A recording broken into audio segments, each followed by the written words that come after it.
Overnight, Doha has found its two biggest Gulf partners freezing trade, shutting down more than 80% of the country's food sources. This economic siege aimed to put pressure on Qatar to accept their political terms, but so far that hasn't been successful. It is not possible for a simple reason.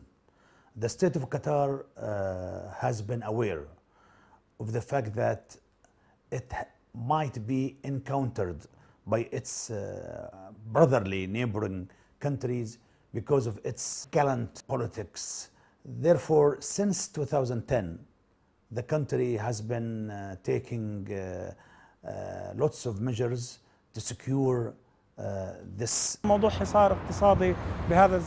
economic siege in this modern globalized world is very hard to implement.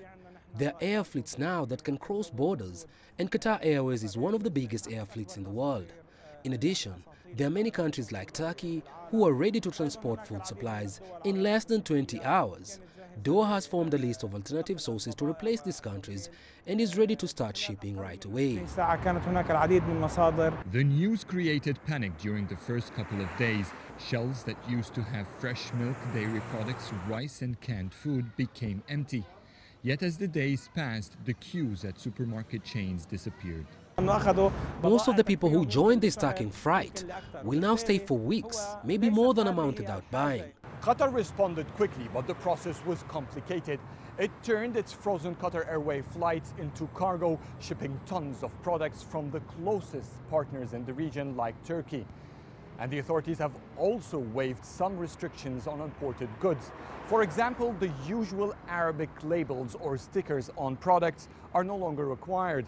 And this milk carton is all written in Turkish and comes exactly as it is displayed in Turkey. Qatar is still holding tight to its dream of hosting the 2022 World Cup. The entire capital is either under construction or renovations. The clock is ticking and the country can't afford any delays. Construction materials have been primarily imported from UAE and Saudi Arabia. Stocks here can only last for 1 month, and shipments must start soon before shortages are felt. Iran, India and Pakistan are the most likely alternatives to fill this gap. Trade deals between us, between Qatar and the whole GCC countries do not even exceed $30 billion. While our trade deals with the rest of the world exceeds $250 billion. So we are not going to be suffocated as many people assumed. 30% of the world's liquefied natural gas comes from here, and despite the rift, Doha has not punished its current rivals, particularly the UAE, which depends heavily on Qatari LNG. Qatar respects the deal with the United Arab Emirates. We don't want to stop the gas flow to the United Arab Emirates because we are concerned about our cousins, our relatives in the United Arab Emirates. Qatar's investments abroad are estimated at nearly $500 billion, with extremely diversified portfolios from real estate to banks in the world's wealthiest countries. Adel El Mahrouky, CGTN, Doha, Qatar.